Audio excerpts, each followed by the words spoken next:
Esta é a primeira aula do curso de Fotografia Imobiliária, um curso dirigido especificamente a corretores de imóveis para que realmente possam ter fotos de alta qualidade e, com isso, incrementar seu exercício profissional. Seus anúncios se tornarão mais atraentes e, para quem já faz avaliação de imóveis, seu parecer técnico de avaliação mercadológica terá fotos enriquecidas de informação.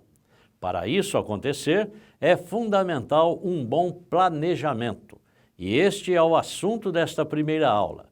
Serão abordados temas quanto à referência visual, a definição do formato da foto, a preparação do espaço e o que se deve ou não mostrar, os melhores ângulos e, por fim, os cuidados com adulterações nas fotos. Estas são informações importantes para um bom registro fotográfico. Sugiro que preste muita atenção. Tenha uma boa aula.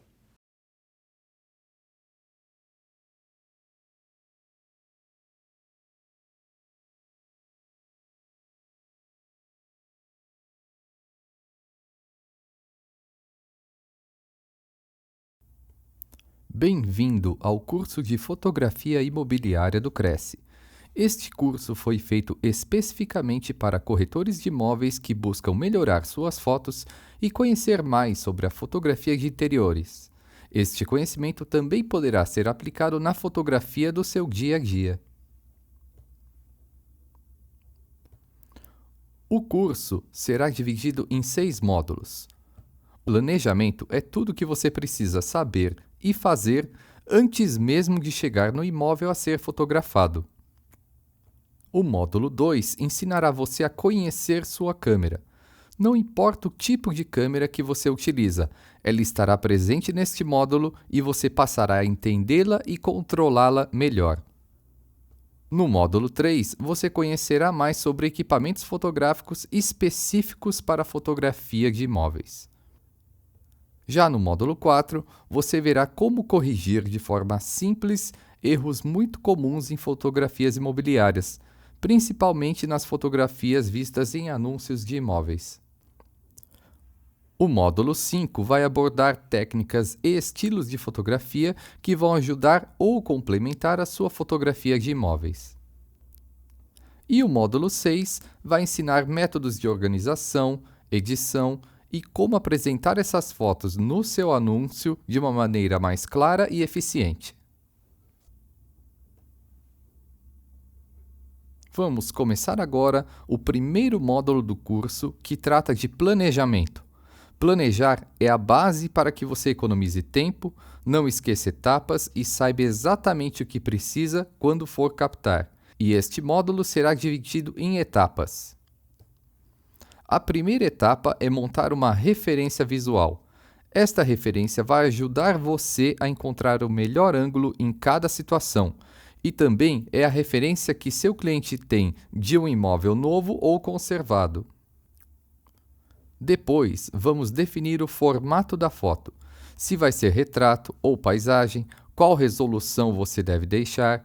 Definindo o formato, você não fará fotos desnecessárias. Você verá também como preparar o espaço antes de fotografá-lo e como essa preparação tem grande impacto nas suas fotos. Vamos ver o que é importante mostrar nas suas fotos e não pode faltar de maneira alguma, mas também vamos ver o que não deve aparecer ou que deve-se ao menos evitar de mostrar nas suas fotos. Você aprenderá alguns ângulos sugeridos que são importantes e impactantes para o resultado das suas fotos. Também veremos alguns cuidados que se deve ter durante a edição destas fotos e alguns cuidados que você deve ter para evitar que passe uma possível ilusão e confunda o seu cliente. E vamos começar com a referência visual. E o que é esta referência visual? No seu caso, será estudar fotos de sucesso. Mas quais são essas fotos de sucesso? Fotos de sucesso são aquelas que você encontra nas divulgações da sua área de mercado, seja ela apartamentos, casas, terrenos não residenciais, fazenda, lotes, entre outros. E onde você encontra esta referência? Você vai encontrar no material de divulgação de imóveis novos, revistas de interiores, decoração ou design. E você precisa estudar estas referências, pois esta é a imagem que seu cliente foi condicionado a entender que é uma foto bem feita. E por fim, estudar diversas referências vai te ajudar a se posicionar melhor na hora de escolher os ângulos para cada foto. E você também gastará menos tempo para encontrar o melhor ângulo de cada local. Veja no exemplo desta foto que está perfeitamente equilibrada. Quantos ambientes você consegue observar apenas nela? Há pelo menos 1, 2, 3 ambientes somente nesta imagem. Você também observa toda a iluminação acesa, mesmo de dia, além da iluminação externa. Observa que as linhas verticais e horizontais estão perfeitamente paralelas. Observe também que estas linhas diagonais convergem para um mesmo ponto no fundo. Observe que estas linhas diagonais convergem para o mesmo espaço ao fundo. E como montar a sua referência visual? A primeira coisa que você precisa definir é onde ela será armazenada, e precisa ser em um local de fácil acesso e de fácil organização. Serviços na nuvem são as melhores opções para você manter a sua referência organizada, atualizada, sincronizada e sempre à mão. Dentre os vários serviços disponíveis, além destes que eu estou indicando nesta parte, o mais recomendado é o Google Drive. Entre os outros aplicativos que eu recomendo é o OneNote da Microsoft, o Pinterest e também o Evernote. Você pode utilizar aquele que estiver mais familiarizado ou testá-los e escolher qual deles funciona melhor para você. Escolhido o local onde ficará a sua referência visual, você precisa classificá-la. Uma boa recomendação é separar por ambiente. Um exemplo é criar pastas como cozinha, fachada, quarto, banheiro, corredor, lotes, aérea, espelhos, entre outras. E nada impede que uma foto de banheiro com vários espelhos fique na pasta banheiro e também na pasta espelhos. Isto porque, quando você for consultar fotos com espelhos, você verá vários ambientes e as soluções criativas para fotografar estes ambientes. E não vai precisar consultar todas as pastas para achar somente fotos com espelhos. O motivo principal de você deixar as suas fotos de referência na nuvem é a facilidade de atualizá-la, tanto para inserir fotos novas como para remover fotos menos criativas ou muito repetidas. O mais importante de tudo é ter esta lista sempre à mão. Mesmo que você não utilize um serviço da nuvem, você pode organizar em pastas no seu computador e imprimir para carregar com você e consultar a qualquer momento. Agora vamos montar uma lista de referência visual. O principal nesta hora é você aprender como observar as fotos para incluí-las na sua lista. O primeiro passo é ir na fonte, ou seja, buscar referências com fotógrafos de arquitetura, decoração e interiores. Um exemplo são estes 3 fotógrafos que eu pedi autorização para utilizar algumas imagens deles neste curso. E outra base para sua referência é o material de divulgação de lançamentos imobiliários. Estas fotos são a imagem que seu cliente tem como referência do que é um imóvel novo. Então você vai se basear muito nestas imagens para montar a sua referência. Vamos montar essa referência na prática, começando pela fachada. Nesta fachada, por exemplo, todas as linhas horizontais e verticais estão perfeitamente paralelas. A foto foi também tirada exatamente de frente, então todas as diagonais convergem para o centro da foto. Esta imagem também passa informações importantes, pois além da fachada, você pode ver a iluminação noturna, o paisagismo e a calçada. Outro item muito importante em todas as fotos são as vias de acesso. Nesta foto, você já localiza 4 vias: a da entrada, a da esquerda, a da direita e a posição de onde vem a câmera. Temos aqui outra foto que também é uma fachada, só que um pouco mais comum. Perceba que mesmo com a existência de diversas linhas diagonais, a linha central é a que está mais na vertical. Sempre que possível, deixe esta linha ao centro o mais vertical possível. Este tipo de fachada você considere como se fosse a vista do pedestre, ou a primeira visão que seu cliente terá quando for conhecer o local.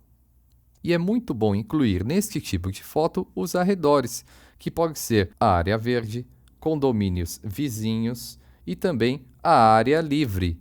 No caso deste edifício, um lado está com uma vista livre e o outro é bloqueado por esta construção. E para completar os tipos de fachada, vemos este imóvel que possui mais informação sobre os arredores do que do imóvel propriamente dito. E para fazer este tipo de foto, você precisa tomar distância. Neste caso, o fotógrafo precisou ficar do outro lado da lagoa. Contudo, tudo que foi visto antes sobre as regras não mudou. As linhas verticais continuam paralelas.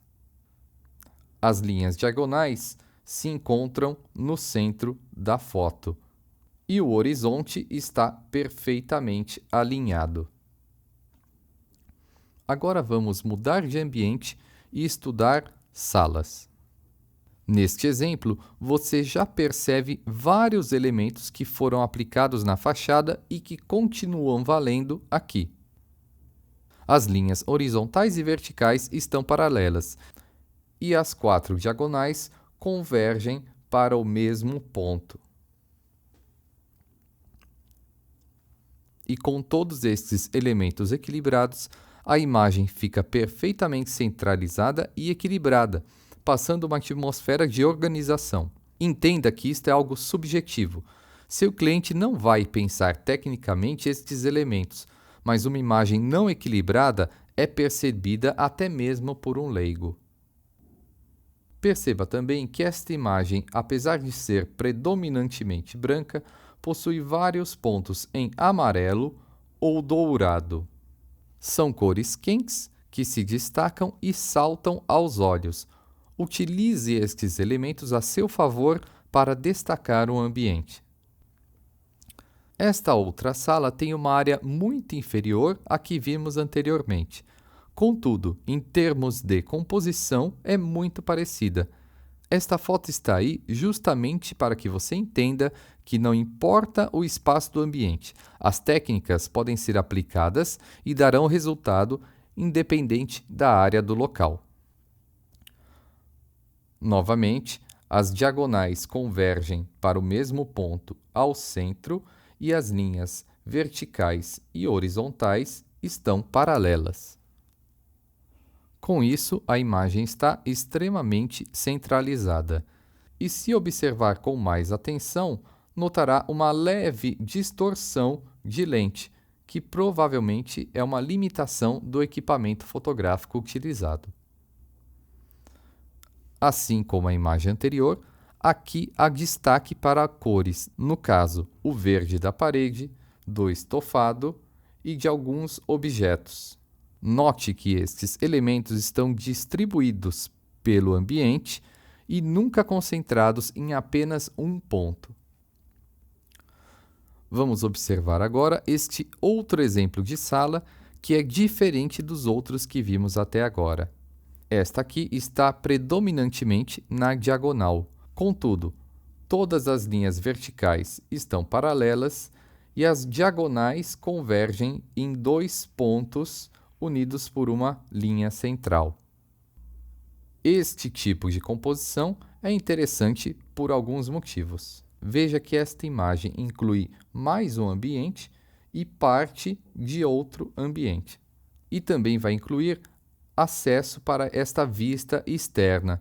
Estes elementos são importantes e são mais fáceis de incluir em uma foto diagonal, ao contrário dos outros exemplos que eram centralizados.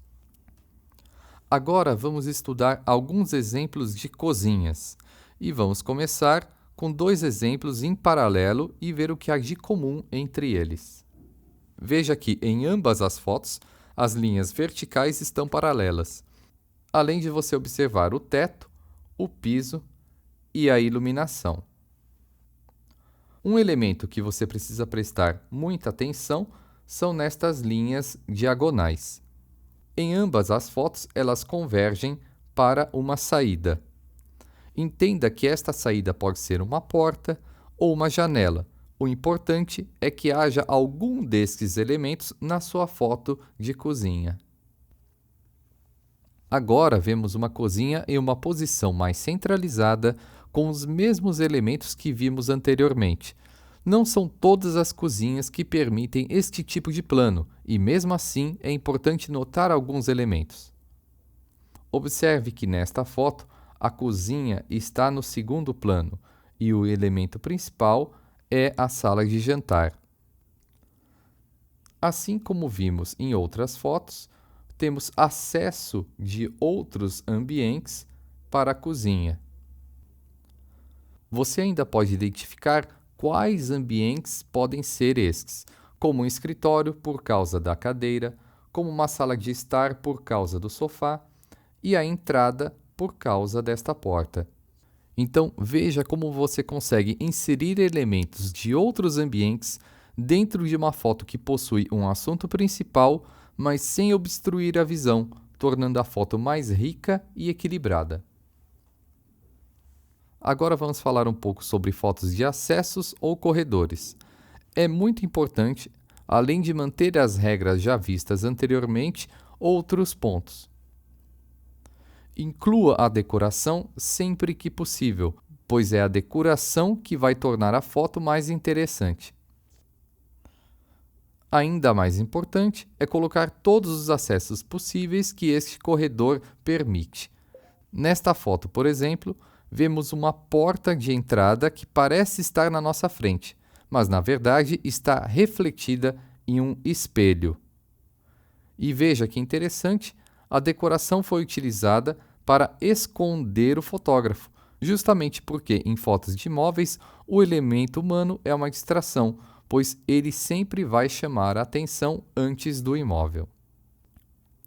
E observe que mesmo de dia a iluminação artificial continua acesa. Esta iluminação, além de ajudar na fotografia, também faz parte da decoração do ambiente, e não utilizá-la é um desperdício de informação. Mais dois exemplos de acessos, agora com a câmera na vertical. E estas duas imagens mostram elementos importantes que informam o seu cliente.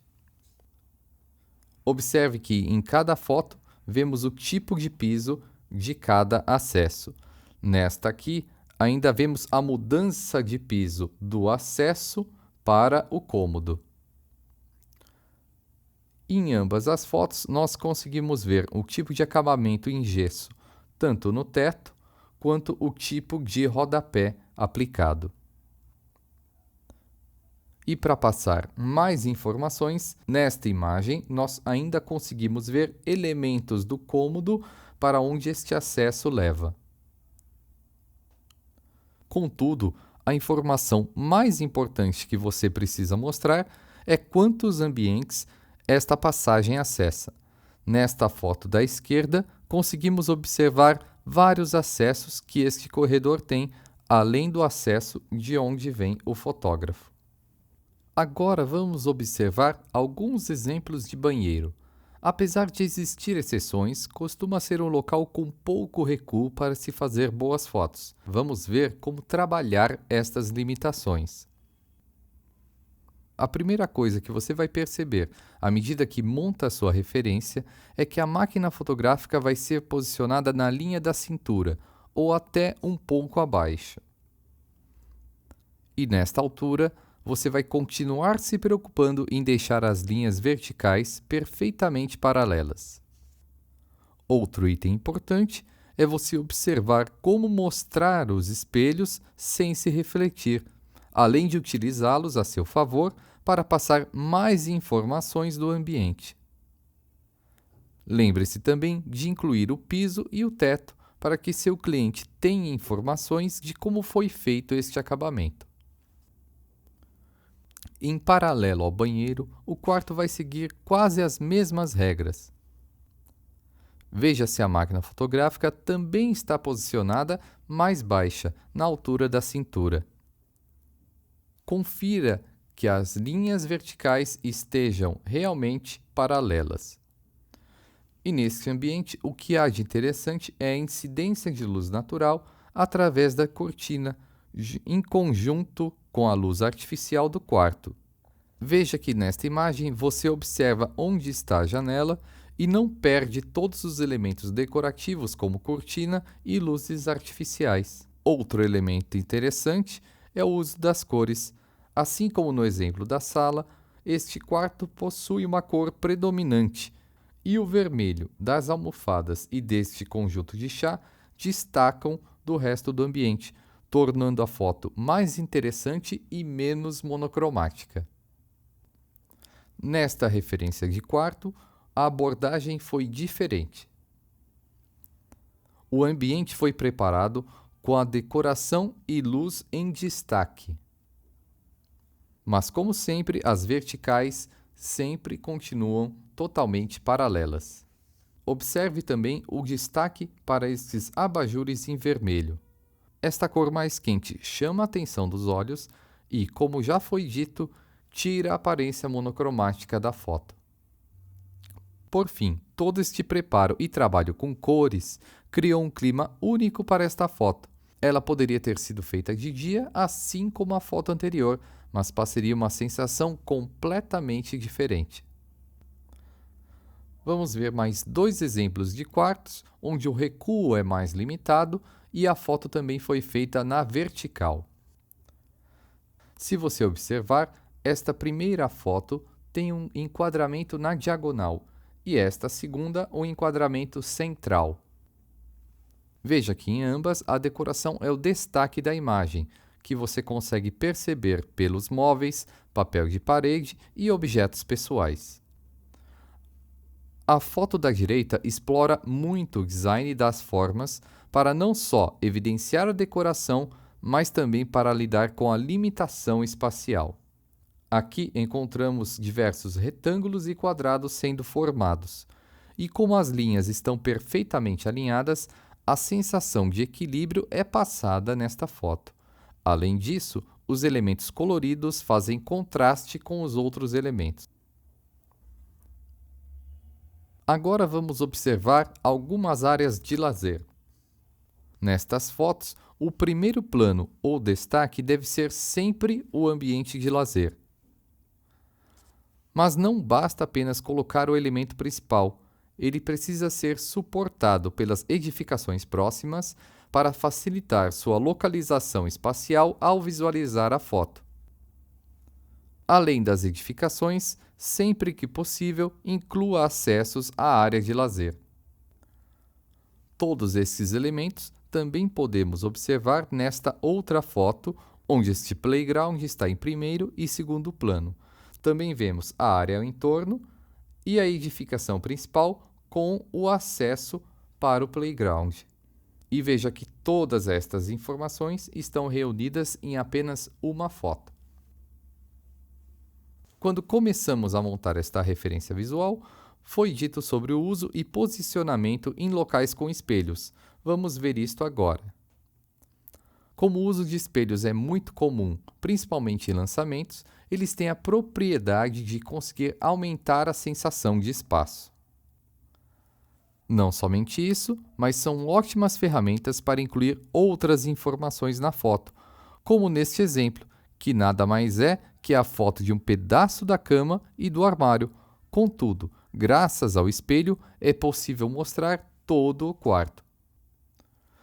E à medida que você monta a sua referência com espelhos, perceberá que nas boas fotos o fotógrafo nunca deve aparecer. Isto vale também para qualquer elemento humano ou animais. Eles tiram completamente a atenção do foco deste trabalho, que é o imóvel. Com base nisso, vamos ver mais algumas imagens. Veja como é possível utilizar o espelho a seu favor e ainda utilizar o ponto sem espelho para não se mostrar. E lembre-se sempre de manter as regras anteriores, que é pelo menos as linhas verticais totalmente paralelas. Nesses outros dois exemplos, agora com as fotos na vertical, veja como é possível mostrar mais elementos do ambiente e se posicionar para não aparecer na foto. Agora que você já sabe montar a sua referência visual, vamos definir o formato da foto. Esta definição de formato pode ser o formato retrato, que é quando fotografamos com a câmera em pé, ou no formato paisagem, que é quando deixamos a câmera deitada. E quais critérios vamos utilizar para escolher o formato? Você precisa se fazer algumas perguntas. Onde estas fotos serão publicadas? O site ou qualquer que seja a mídia onde serão divulgadas aceitam vários formatos sem deformação ou só funciona com apenas um formato? Um exemplo disso são sites onde fotos foram publicadas em formato retrato e foram achatadas, pois este site só aceitava fotos no modo paisagem. E, como resultado, a foto ficou completamente distorcida. Ou seja, se esta é a limitação do seu site, por exemplo, é recomendado que você faça todas as fotos que vão para o seu site no formato paisagem. Assim, jamais haverá distorção. Agora que você já sabe qual formato fará as fotos, você precisa saber qual a qualidade que o local que você publicará suas fotos aceita. Quando falamos em qualidade, falamos em tamanho da imagem, ou megapixels. Se o seu site limita a resolução, por exemplo, em 1 megapixel, não há motivo para que você faça suas fotos com 20, mesmo que seja o máximo que a sua câmera aceite. Você pode também fazer as suas fotos com 20 megapixels e depois reduzi-las antes de enviá-las, ou já fotografar com uma qualidade menor, como por exemplo 5 megapixels. Isso faz com que você economize tempo e não suba fotos muito grandes tanto por e-mail como para o seu site. Agora vamos falar da importância da preparação do espaço antes da foto. Esta preparação vai mostrar a diferença entre uma foto feita às pressas em comparação com uma foto planejada. A preparação pode tomar um pouco de tempo, mas você precisa entender algumas vantagens que você ganha com isso. O primeiro item afeta principalmente o valor do imóvel. O local fotografado vai aparentar estar mais novo e conservado, o que também significa dizer mais valorizado. Este é o motivo principal e só por ele você já deve se preocupar em sempre preparar o ambiente, mas ainda há outros motivos. Quando você organiza o espaço, como neste exemplo, você mostra mais informações do que seu... Quando você organiza o espaço, como neste exemplo, você mostra mais informações do que o seu cliente levará, como por exemplo tamponamentos, acabamento, disposição dos armários, iluminação, entre outros. Outro motivo é que seu anúncio será destacado. Isso porque uma foto pouco poluída ganhará destaque aos olhos do seu possível cliente se comparada com uma foto feita de qualquer maneira. E também, quando você prepara o ambiente, o proprietário vai perceber o quão preocupado você está em fazer uma divulgação com qualidade. Isto mostra profissionalismo e aumenta a confiança que ele tem em você. E após toda esta quantidade de informação, você pode ficar confuso sobre o que mostrar no imóvel, já que são vários itens e muitos deles podem ser novidade para você. E o jeito mais fácil de organizar toda esta informação certamente é por um checklist. Crie um checklist, primeiramente, de tudo aquilo que você está acostumado ou habituado a registrar nas suas fotos. Este checklist vai te ajudar a não esquecer detalhes que podem passar despercebidos e também vão economizar muito do seu tempo na fase de organização. Algo que você não pode esquecer de incluir no seu checklist são as conexões dos ambientes. Eles ajudam bastante na navegabilidade visual das suas fotos. E pensando nos ambientes, de cada ambiente é recomendado se criar 2 subtipos de fotos. Um deles são as fotos amplas, que mostram todo o espaço e são muito semelhantes com a referência visual que você aprendeu agora. Você também deve incluir fotos de detalhe de cada ambiente. E neste detalhe é interessante se criar alguns subgrupos. São fotos importantes de se ter, independente de serem úteis como anúncio ou apenas como arquivo. Inclua detalhes como decoração, rachaduras, infiltrações, obras de arte ou qualquer item que seja importante para o comprador ou locador, como informação sobre o imóvel. Tão ou mais importante do que saber do que mostrar é saber o que não se deve mostrar de maneira alguma ou, no mínimo, deve se evitar. A primeira coisa que jamais deve ser mostrada nas fotos são menores de idade. O Estatuto da Criança e do Adolescente protege estes menores e impõe punições severas aos infratores. Mesmo que a foto venha do próprio proprietário, toda a responsabilidade sobre a publicação da foto cairá sobre o corretor. Então, não fotografe ou não publique fotos com menores de idade. Imagens de lixo e sujeira devem ser evitados. O ambiente deve ser preparado antes da foto, pois este tipo de imagem pode afastar um possível cliente.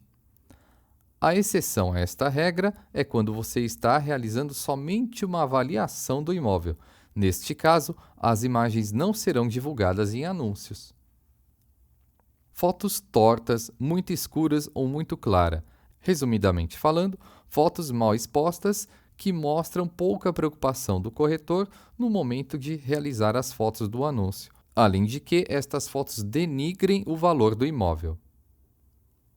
Ao contrário de menores de idade, fotos de pessoas ou animais não possuem problemas legais, mas devem ser evitadas porque estes elementos vão distrair o seu cliente do que realmente interessa, que é o imóvel. Sempre que há uma figura humana ou animal, o cenário ficará sempre em segundo plano. Por fim, evite fotos que não possuam acessos ou janela. Um exemplo é a foto do meio do corredor que termina em uma parede e não se vê nenhuma porta ou janela. Este tipo de foto passa uma sensação de enclausuramento e deve ser evitada. E agora vamos ver alguns ângulos sugeridos que vão impactar muito no resultado das suas fotos. Ambos os ângulos você já conheceu parte dos elementos que os compõem durante a montagem da nossa referência visual. O primeiro ângulo vamos chamar de extremo central. Ele leva este nome porque a foto está totalmente centralizada, com as linhas horizontais e verticais totalmente paralelas. E todas as linhas diagonais se encontram bem no centro da imagem, como podemos ver aqui. É uma foto de grande impacto que transmite ordem e equilíbrio. O segundo ângulo vamos chamar de extremo diagonal. Ele leva esse nome porque você normalmente vai se posicionar em um dos extremos do ambiente e pode registrar o máximo de informação possível em uma só foto. Todas as linhas verticais ficam paralelas umas às outras e as diagonais se encontram em 2 pontos. Estude bem estes 2 ângulos, pois são eles que vão fazer o seu anúncio se destacar. E agora vamos falar de um ponto importante que são as fotos adulteradas. Não estou falando de remoção digital de pontos de vazamento, o que já é algo extremamente grave, mas a publicação de fotos que ocultam a realidade. Trouxe aqui este exemplo, que é a sala de Ames, onde um cômodo desproporcional, quando visto de um ponto específico, parece extremamente normal. E nós percebemos esta ilusão quando uma pessoa anda de um ponto a outro da sala e começa a mudar de tamanho. Em outras palavras, você é totalmente responsável e pode responder por perdas e danos se nas fotos que você divulgar, você passar a impressão de que o espaço é maior do que a realidade. Um exemplo comum é quando é divulgada uma planta baixa de um imóvel e nela há alguns móveis desenhados em cada espaço. Em um determinado quarto, há o desenho de uma cama de casal. Quando você visita o imóvel, descobre que lá mal caberia uma cama de solteiro. Você também será responsável se não informar defeitos de seu conhecimento ou não fotografar os aparentes. Por este motivo que incluímos esta parte no nosso checklist de detalhes. Você não precisa e nem deve colocar estas fotos em destaque no seu anúncio, mas estas fotos ou informações do tipo não devem ser jamais omitidas. Pense na perda de confiança em você que seu cliente terá quando descobrir no local várias informações desagradáveis que ele não sabia anteriormente.